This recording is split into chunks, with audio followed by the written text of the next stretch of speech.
ఉద్యమాల పోరుగడ్డ ఉస్మానియా యూనివర్సిటీకి ఇవాళ సీఎం రేవంత్ అన్న పోయిండు. ఇగాడ కొత్తగా కట్టిన హాస్టల్ బిల్డింగ్లను ఓపెనింగ్ చేసుడే కాదు, కొత్త పనులకు శంకుబండ సుతం వేసిండు. మరి ఆడ సీఎం రేవంత్ అన్న ఏం మాట్లాడిండు, ఏం కథ పురాగా అడుచుకుందాం పాండ్రి.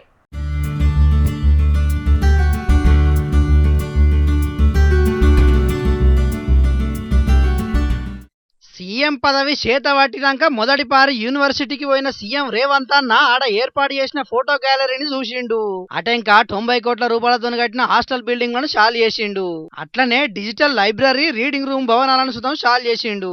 అటెంకా ఠాగూర్ ఆడిటోరియంలో పెట్టిన మీటింగ్ లో మాట్లాడిన రేవంత్ అన్న తెలంగాణ అనే పదానికి ఉస్మానియా యూనివర్సిటీ అనేది పర్యాయ పదం.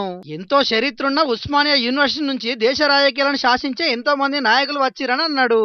తొలి తెలంగాణ ఉద్యమానికి నాయకత్వం వహించిన ఆనాటి డాక్టర్ చెన్నారెడ్డి గారు, మల్లికార్జున్ గౌడ్ గారు, మదన్ మోహన్ లాంటి వాళ్ళు ఈ ఉస్మానియా యూనివర్సిటీని విద్యార్థులే అని ఈరోజు మనం గుర్తు చేసుకోవాలి. కేవలం ఉస్మానియా యూనివర్సిటీ చదువుకోవడానికి, ప్రభుత్వ ఉద్యోగాన్ని సాధించడానికి కాదు, ఈ తెలంగాణ సమాజమైన 4 కోట్ల ప్రజలకు ఏ సమస్య వచ్చినా ఆ సమస్య మాదిగా భావించి చదువుతో పాటు పోరాటాన్ని నేర్పిన ఉస్మానియా యూనివర్సిటీ ఈనాడు తెలంగాణ రాష్ట్ర సాధనలో రాజకీయ పార్టీలు, రాజకీయ నేతలు వైఫల్యం చెంది ఇక మా వల్ల కాదు అని కాడి కింద పడేసినప్పుడు ఉస్మానియా యూనివర్సిటీ విద్యార్థులు ఉద్యమ బాట పట్టిన తర్వాతనే ఈ తెలంగాణ రాష్ట్ర సాధన కళ సాకారమైంది. అంత గొప్ప యూనివర్సిటీని కాలగర్భంలో కలపాలని చూసిరు గాని మేం మాత్రం ఓయూకు పూర్వవైభవం తీసుకురావాలని నిర్ణయం తీసుకున్నామని చెప్పిండు. ఇవాళ సీఎం రేవంత్ అన్న ఉస్మానియా యూనివర్సిటీకి వస్తున్నాడని చెప్పి చాలా మంది విద్యార్థి నాయకులను ఎక్కడికక్కడనే అరెస్ట్ చేసిండ్రు. అట్లనే యూనివర్సిటీలో కూడా మొత్తం బారికేడ్లు పెట్టి నిరసన తెలిపేటోళ్ళు ఎవరు లేకుండా చేసిర్రు పోలీసులు. ఇక దీన్ని విద్యార్థులంతా విమర్శించటాలకు డిసెంబర్ లో నేను మళ్ళా ఆర్ట్స్ కాలేజీలో పెట్టే మీటింగ్ కు హాజరు పడతా. ఆ యాళ్ళ క్యాంపస్ లో ఒక్క పోలీసు కూడా ఉండద్దు, విద్యార్థులను నిరసన చేసుకొని నన్ను అడ్డుకునే విద్యార్థులకు సమాధానం చెప్తానని అన్నాడు. ఇయ్యాలా మా వీసీ గారికి, మా పోలీస్ సిబ్బందికి చెప్తున్నా, ఆ ఎల్ల నేను వచ్చిన రోజు క్యాంపస్ లోపల ఒక్క పోలీసు కూడా పెట్టకండి. ఏ విద్యార్థులు ఏ నిరసన అయినా తెలపనియండి, నిరసన తెలిపే స్వేచ్ఛ కూడా వాళ్ళకి ఇద్దాం. ఆర్ట్స్ కాలేజ్ ముందు మీటింగ్ పెడతా, మీకు కావలసిన 100 కోట్ల నిధులు ఇస్తా. మళ్ళీ మీటింగ్ ఆర్ట్స్ కాలేజ్ దగ్గరనే, అక్కడ ఇక్కడ కాదు. ఆర్ట్స్ కాలేజ్కి వచ్చిన రోజు డీజీపీ గారికి, సిటీ కమిషనర్ గారికి నేను ఆదేశాలు ఇస్తున్నా, ఒక్క పోలీస్ కూడా క్యాంపస్ లోపల ఉండొద్దు, నేను వస్తా. ఇది వరకు గొర్రెలు బర్రెలు పెంచుకోమన్నలకు అడ్డుకోవాలని ఉంటది కావచ్చు కానీ మీరు డాక్టర్లు, లాయర్లు, ఇంజనీర్లు కావాలని కోరుకునే నన్నెందుకు విద్యార్థులు అడ్డుకుంటారని ఎదురు ప్రశ్నించిండు. ఇక అట్లనే నేను మళ్ళా వచ్చే నాటికి మీరు అన్ని అంచనాలు తయారు చేసుకోండి, అన్నింటిని మంజూరు చేస్తా, మీకు కావాల్సిన 100 కోట్ల నిధులు మంజూరు చేస్తానని హామీ ఇచ్చిండు రేవంత్ అన్న. మరి సీఎం చెప్పిన మాటలు వింటే మాత్రం రాబోయే రోజుల్లో ఉస్మానియా యూనివర్సిటీ రూపురేఖలు మొత్తం మారిపోయేటట్టే అనిపిస్తున్నది కానీ అవన్నీ నిజమైతాయా అనేదే పెద్ద ప్రశ్న. చూడాలి మరి ఏం జరుగుతుందో. సీఎం రేవంత్ అన్న మల్లోపారి మీటింగ్ పెట్టే నాటికి.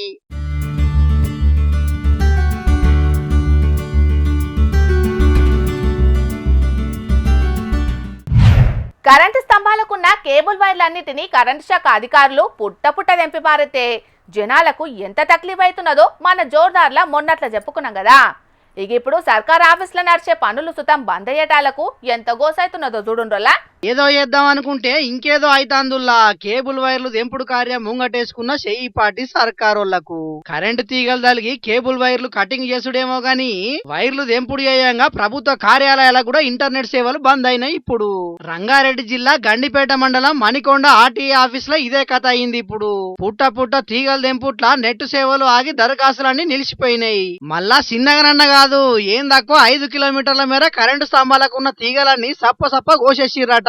ఆర్టీఏ కార్యాలయం అంటేనే ఇంటర్నెట్ తోని నడిచేదాయే, అసొంటిది తీగలు దెంపేటాలకి ఇప్పుడు ఆర్టీఏ సేవలన్నీ ఆగి అంత ఆగమాగం అయితే అందక్కడ 100ల కమానం పెండింగ్ లో పడ్డాయట దరఖాస్తులు. లైన్లు కట్టి చాలా సేపు చూసిరట వాహనదారులు గాని 5 కిలోమీటర్ల కనంగా తీగలు దెంపినాక ఇంకెక్కడ ఇంటర్నెట్. తీగలు జాపన్నంటే మళ్ళా మంగళవారమేనటిగా. మొత్తానికి కేబుల్ వైర్లు కటింగ్ చేసుడు కార్యం చేయంగా సర్కార్ ఆఫీసులకు సర్కార్ సర్కారు శిక్ష చేసినట్టు అయ్యింది. ఏది ఏమైనా ముంగడి చూపు లేకుండా చేసిన పని చేయంగా ఇదో కథ అవుతుంది అనుకుంటారు ఇప్పుడు ఈ ముచ్చట తెలిసిన పట్నం పబ్లిక్. చూడాలి మరి రేపట్ల ఇంకెన్ని ఇచ్చంత్రాల పనులు ముంగటేసుకొని చేతులు కాల్చుకుంటుందో మరి సర్కారు. తెలంగాణ అంతటా యూరియా దొరకక రైతులు మస్తు కష్టాలు పడుతున్న ముచ్చట్లు మనం దినాం చూస్తూనే ఉన్నాం కదా. ఇదిట్లుంటే ఇదే యూరియా అమ్ముతున్న ఫర్టిలైజర్ షాపులు జీయంగా కొంతమంది వ్యవసాయ అధికారులకు కాసుల పంట వండుతున్నది. అగో అదెట్లానంటారా? ఎట్లనో ఈ వార్త చూస్తే మీకే సమజైతుందోలా.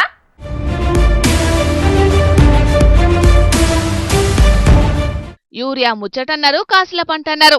గీడనేమో ఏసీబీ అధికారులకు రెడ్ హ్యాండర్ గా దొరికిన మనిషిని చూయిస్తున్నారేందని అనబోతున్నారా? జర్ర సైసురి. అసలు ముచ్చటేందంటే భద్రాద్రి కొత్తగూడెం జిల్లాల వ్యవసాయ శాఖ అసిస్టెంట్ డైరెక్టర్ గా పనిచేస్తున్న నరసింహరావు అనే ఈ సారు యూరియా అమ్మకాల కోసానికి ఒక ఎరువుల దుకాణం యాజమానికి షోకాజ్ నోటీసులు ఇచ్చిందట. ఇక నోటీసులను వెనుకకు తీసుకోవాలంటే చేతులు దడపాల్సిందేనని పట్టుబట్టిందట. ఈగేమున్నది, ఆ అన్నకు కోపం వచ్చి ఏసీబీ అధికారులకు ఫిర్యాదు చేసిండు. ఇగియాల ఆ ఫర్టిలైజర్ షాప్ నడిపే అన్న దగ్గరికించి 25,000 రూపాయలు తీసుకుంటుంటే ఈ సారును రెడ్ హ్యాండెడ్ గా దొరకబట్టిండ్రు ఏసీబీ అధికారులు. ఓ దిక్కు సర్కారు వేలకు వేలు జీతం ఇస్తున్నా కూడా ఇట్లా లంచాలు తీసుకుంటే మాత్రం సర్కారు కొలువు చేసే కొంతమందికి అసలుకే మనసులో పడ్డది కావచ్చు.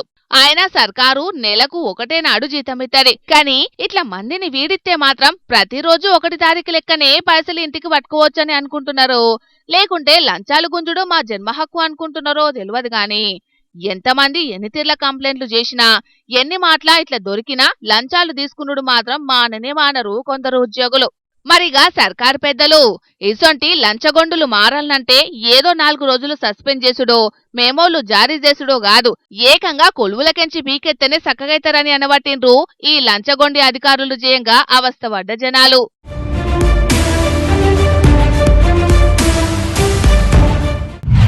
పెండింగ్ బిల్లులు వెంటనే చెల్లించాలని కాంట్రాక్టర్లంతా ఏకంగా సచివాలయంకి పోయి నిరసన చేసిన వార్తలు ఇదివరకు మన జోర్దార్లో చెప్పుకున్నాం కదా. ఈ బాధితులు రోజు రోజుకి పెరుగుతూనే ఉన్నారు. పెండింగ్ బకాయిలు విడుదల చేయాలని గీ అన్న ఏం చేసిండ్రో చూడుండ్రలా.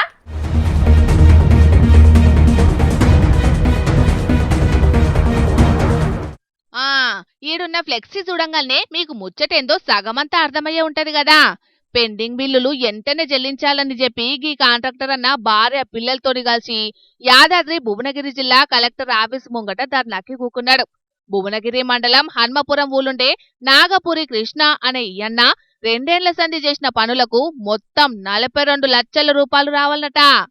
42 లక్షలు మన బిల్లులు రావాలి. అధికారులు చుట్టూ తిరుగుతూ ఉన్నాయి.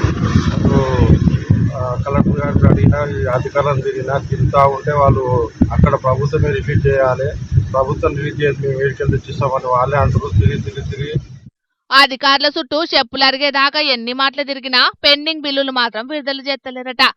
ఇట్లయితే లాభం లేదని ఆఖరికి ఇయాల ఇట్లా దారుణాకి కూకున్నాడు.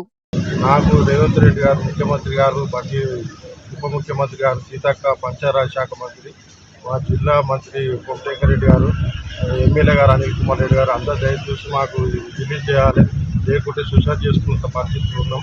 ఇన్నారు కదా, అప్పుల బాధతోని కనీసం కుటుంబం కూడా గడవని పరిస్థితి మోపైందట. వెంటనే బిల్లులు విడుదల చేయకుంటే మాకు జీవి తీసుకున్నాడు తప్ప వేరే మార్గమే లేదని బాధపడుతున్నాడంటే పాపం ఆ అన్న ఎంత గోసపడుతున్నాడో ఏందో పోన్రి.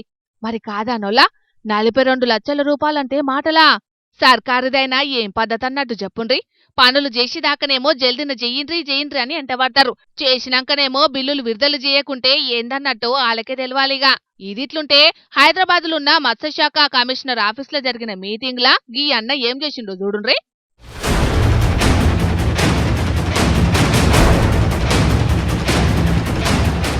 మత్స్య రైతులకు పాత బిల్లులు రాలేదని చెప్పి ఏకంగా పురుగుల మందు డబ్బానే తీసుకొచ్చి నిరసన చేసిండు గీ రైతన్న. మరిగా వీళ్ళ బిల్లులు ఎందుకు ఆపుతున్నారో తెలియదు గాని మొత్తానికైతే ఇక్కడ అక్కడ వాళ్ళయి వీళ్ళయని ఏం తేడా లేదు. చిన్న పనులు చేసే కాంట్రాక్టర్ల బిల్లులన్నీ ఎక్కడికక్కడనే పెండింగ్ లో ఉండేటాలకు కాంట్రాక్టర్లంతా అరిగోసపడుతున్నారు. ఈ పనులు ఎందుకు చేసినామో, ఎందుకు అప్పుల పాలైనమో తెలియని పరిస్థితి మోపైందని నెత్తికొట్టుకుంటున్నారు. మరిగా సీఎం రేవంత్ అన్న జర అందరి పెండింగ్ బిల్లులను ఎంతనే విడుదల చేసి వాళ్ళ తిప్పలు తీరువండ్రి, లేకుంటే ఈ ఉద్యమాలు రేపట్ల ఇంకింత పెరిగినా పెరుగుతాయి. చూడుండ్రి మరి ఏమంటున్నాం.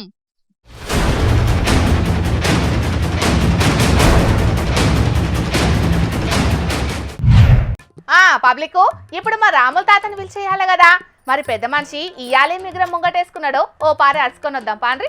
ఈ గులాబీ కనువ ఎందుకు మెడలు వేసుకోవరా? ఎందుకు వేసుకోవరా అంచను? పైన పటారం లోన లోటారం అన్నట్టు వీధికి చూడనేమో మేము కాంగ్రెస్ పార్టీ లీడర్ అని పెత్తనం చేస్తారు, లోపట్లేపట్నేమో ఈ గులాబీ కనువ ముచ్చట్లు మాట్లాడుకుంటారు. ఎందుకు వేసుకోవాలి? అలకదక్కడ వేసుకోవాలి, మెడలు వేసుకోవాలి. గులాబీ కనువ నా మెడలు వేసేందుకు నేను ఎవరినో నీకు తెలుస్తలేదా? తెలుస్తలేదు. అధికారం 7 ఉంచి ఆన్య వాళ్ళ నీ అసొంటి గలీజ్ గాళ్లకు నా అసొంటి అసలు సిసలైన కార్యకర్తల గురించి ఏం తెలుస్తుందిరా? తెలియదురా నీకు? తెలియదు. మెడలు వేసుకోవాలి కదా కూడా. అరే నాయనా, ఈ ముసలోడు ఏడికి పోయినా ఓ పంచాయతీ లేకుంటే అసలుకే ఉండడమా? ఓ తాత, ఇంతకు నీ పంచాయతీ ఏంటిదో చెప్పరాదే? అరే వీడు గులాబీ కనువ కప్పుకోవాలంటే కప్పుకుంటే పిల్ల అంచను కప్పుకోవాలి కదా కూడా. ఎందుకు కప్పుకోరా నువ్వు? అరే నువ్వు ఒక చెయ్యిపాటి కార్యకర్తవే ఉండి గా అన్నకు గులాబీ కండువ ఎందుకు కప్పుతున్నావు అది చెప్పే ముందుగాల. అరే చెప్పేది ఏమున్నదే, అప్పట్లో ఎలక్షన్లలో కారు గుర్తు మీద గెలిచిన ఎమ్మెల్యేలు 10 మంది మా చెయ్యి పార్టీకి అధికారం వచ్చింది కదా అని మా పార్టీలకు జంప్ అయింది కదా. ఆ ముచ్చట మీద కారు పార్టీ వాళ్ళు పెద్దకోటుకు పోతే స్పీకర్ సారు అట్లా గోడ దునికిన ఎమ్మెల్యేలకు నోటీసులు ఇచ్చిండు. ఇప్పుడు ఆ నోటీసుల మీద వీళ్ళ లీడర్లు తలో మాట గుసగుసలు ఆడుకుంటారట. ఇంతకు వాళ్ళేం గుసగుసలు మాట్లాడుకుంటున్నారట, నువ్వేం విన్నావు అది చెప్పరా అది ముసలోడా? మేము చెయ్యి పార్టీలకు ఎందుకు పోయినాం? మేము కారు పార్టీలనే ఉన్నాం. కాకపోతే కారు పార్టీ లీడర్లు అందరూ మమ్మల్ని దూరంగా ఉంచుతాళ్ళు. అందుకే మేము వాళ్ళకి అంచి ముట్టనట్టు ఉంటాను అని కానూరు ముచ్చట్లన్నీ కాగితంలో రాసి స్పీకర్ సార్కి ఇద్దామనే ఆలోచనలు చేస్తానట అంచను. అందుకే అన్నకు కారు పార్టీ కండువ కప్పుతున్నావానే? మరి కాదా? వచ్చే బాజాబ్తుగా మేము చెయ్యి పార్టీలకే వచ్చినామని చెప్పుకోవాలి, లేకుంటే మేము కారు పార్టీలనే ఉన్నామని చెప్పుకోవాలి. తినేదేమో మొగల్ సొమ్ము, పాడేదేమో మింజని పాట అన్నట్టు పెత్తనం అంతనేమో మా చెయ్యి పార్టీలు చేస్తారట. బయట చెప్పుకున్నాడేమో మేము కారు పార్టీలనే ఉన్నాం, చెయ్యి పార్టీలకు ఎందుకు పోయినాం అని చెప్పుకుంటారట వీళ్ళ లీడర్లు. ఇట్లా చెప్పుకున్నందుకు కొద్దిగా ఇజ్జత్ ఉండద్దు ఈ కార్యకర్తలకు, వీళ్ళ లీడర్లకు. అరే నీ అవ్వా, వాళ్ళ అన్నదెంతనో ఆనందెంతనో తెలియదు కానీ నువ్వు వాళ్ళ పేగులు తీసి పెంట మీద ఎత్తున్నావు కదనే. పేగులే కాదు, పెయ్యి మీద బట్ట పేలికలను కూడా చింపి పెంట మీద వేస్తా. అరే అది కాదు పిల్ల, 10 ఏళ్ళు వీళ్ళ కారు పార్టీ అధికారంలో ఉన్నప్పుడు వీళ్ళదే పెత్తాను. 10 ఏళ్ళు మా చెయ్యి పార్టీ అధికారం లేకున్నా కూడా ఎత్తిన జెండాను దింపకుండా భుజం మీద మోసుకుంటా ఇప్పుడు మా చెయ్యి పార్టీని అధికారంలో తీసుకొచ్చినాక ఇప్పుడు కూడా వీళ్ళదే పెత్తనమా? మా నియోజకవర్గంలో గోడ దునికి వచ్చిన వాళ్ళే గిన్ని తీర్ల ఏసాలు ఎత్తే మా కడుపు ఎంత రగలాలే? నిజమైన చెయ్యి పార్టీ కార్యకర్తకు ఎంత కడుపు రగులుతుంది చెప్పు. అది కూడా నిజమేనే తాత. ఎలక్షన్లకు ముంగట మీ చెయ్యి పార్టీని ఓడించేటందుకు ప్రచారం చేసిన కార్యకర్తలే ఇప్పుడు అధికారం వచ్చినాక అధికార పార్టీలకు వచ్చి పెత్తనం చేస్తానంటే ఎవరి కడుపైన రగులుతుంది కదనే.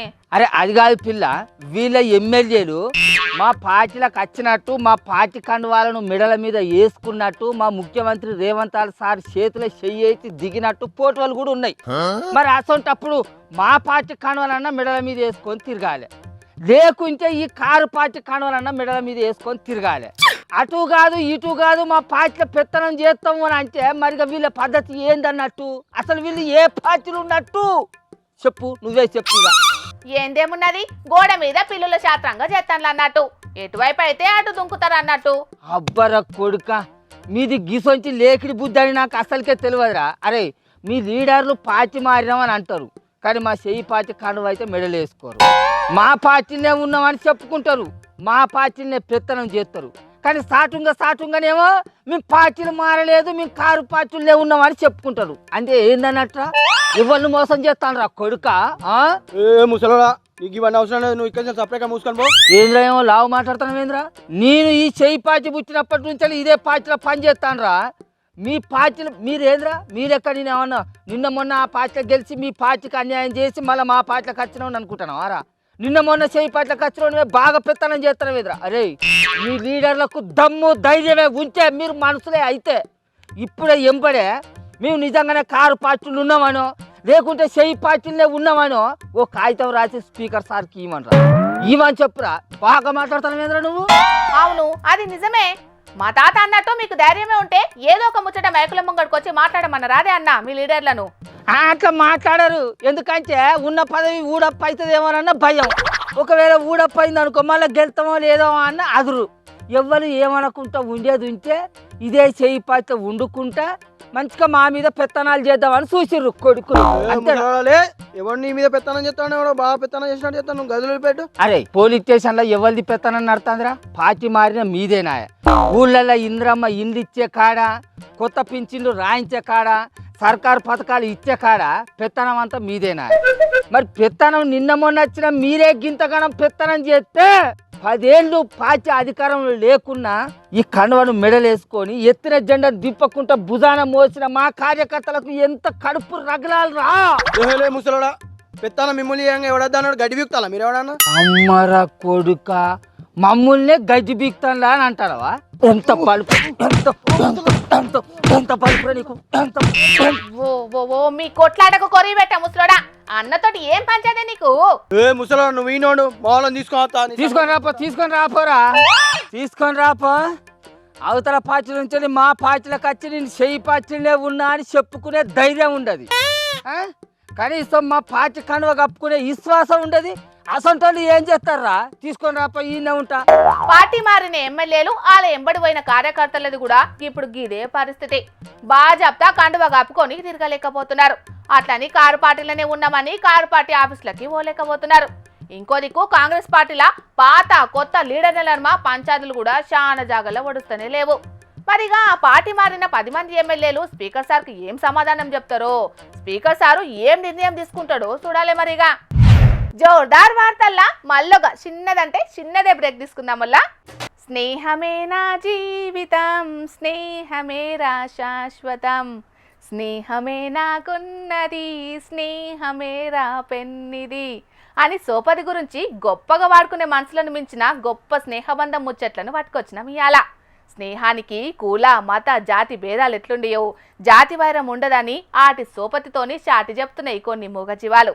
మరి జాతి వైరాన్ని మరిచి సోపతిగాళ్లతోని ముడిచిపోతున్న ఆ ముచ్చటేందో, ఆ మూగ జీవాలేవో మనం కూడా ఓపారి అరుచుకుందాం పాండ్రల్లా.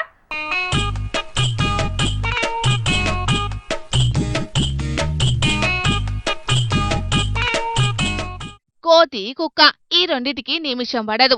కాని గీడున్న కోతి చూసిన రానుల్లా కుక్క ఈపు మీదెక్కి పారాశకాలు ఆడుతున్న కుక్కకి కురుమనలేదు.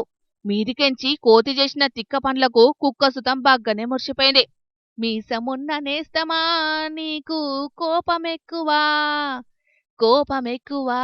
కాని మనసు మక్కువా అని కుక్కను బాగ్గానే ఒగిడిందో ఏందో గాని దాని కాలు వట్టి గుంజిన మెడకాయను గొరికినా ముస్తఫా డోంట్ వారీ ముస్తఫా అనుకుంటా కోతితోని బగ్గనే ఎగురుకుంటా దుంకుకుంటా సంబరపడ్డది కుక్క.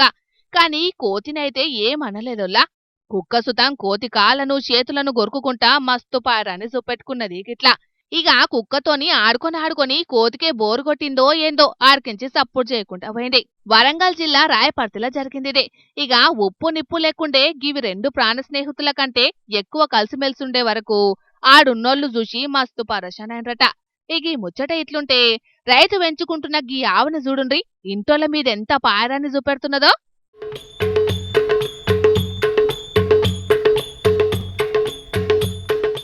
అగో చూసిండ్రు కదా, పిల్లగాడు కూసమనంకలే ఎట్లా కూస్తున్నదో.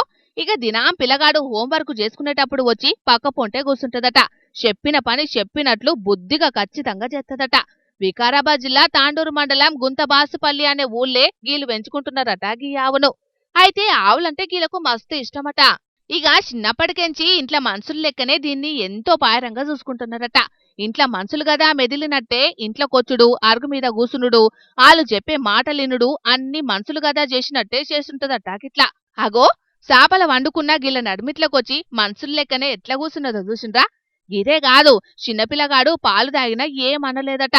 కూసో అనంగల్నే కూసునుడు, బయటికి పోమ్మని చెప్పంగల్నే బయటికి పోవుడు, అన్ని చెప్పినట్లు బుద్ధిగా ఇంటదట. ఇక అసలు దీనికి జంతు లక్షణాలే లేవనుకో రాదుండ్రి. రైతు కుటుంబంలా సొంత మనుషులెక్క కలిసుంటున్న గీ ఆవును చూసి ఆడున్నోళ్ళందరూ మస్తు పరశనైనరట. ఆస్తిపాస్తుల కోసం కొట్టుకు చచ్చే మనుషులున్న గిప్పటి జమానాల మూగ జీవాలైనా వాటి స్నేహబంధంతోని ప్రేమ, ఆప్యాయత, అనురాగాలు అంటే ఎట్లుంటాయో చూపెడుతున్నాయి. కనీసం గీటిని చూసినాకనన్నా బంధాలంటే అవసరానికి వాడుకొని వదిలేసేటి కాదు, కష్టమొచ్చినా నష్టమొచ్చినా కలిసిమెలిసి ఉండుడని బంధాలకు విలువి అని పబ్లిక్ కొందరు తెలుసుకుంటారో లేదో చూడాలి మరి.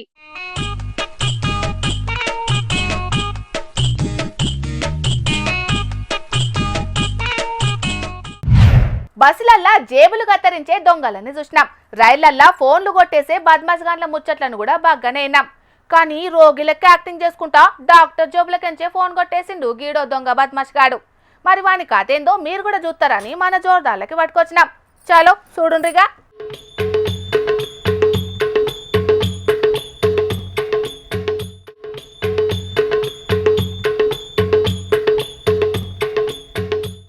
ఇగో చూస్తున్నారు కదా, చేతుల కట్టె పట్టుకొని దివ్యాంగుని లెక్కనే నడుచుకుంటా పోతున్న గీ బద్మాష్ గాడే డాక్టర్ జోబులకించి ఫోన్ కొట్టేసిండు.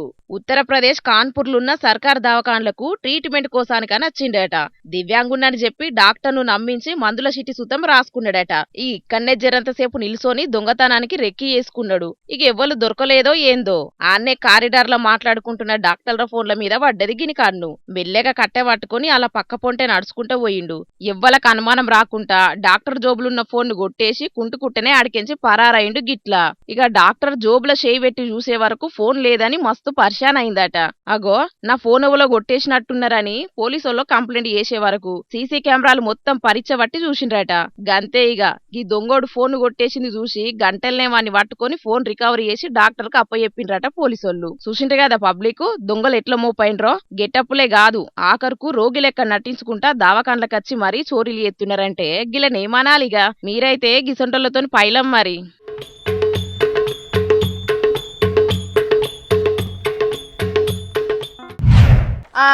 ఇక తెచ్చిన వార్తలన్నీ అయిపోయినాయి. ఇవుల్లా ఇయాల్టి జోర్దార్ వార్తలు. మళ్ళొచ్చే జోర్దార్లా మళ్ళా కలుద్దాం. అప్పటిదాకా చూస్తూనే ఉండండి హెచ్ఎం టీవీ. అట్లనే ఇంకిన్ని మంచి మంచి వార్తల కోసం హెచ్ఎం టీవీ యూట్యూబ్ ఛానల్ని సబ్స్క్రైబ్ చేసుకోండి. ఇసొంటి ముచ్చట్లు ఆడ మస్తుగుంటాయి.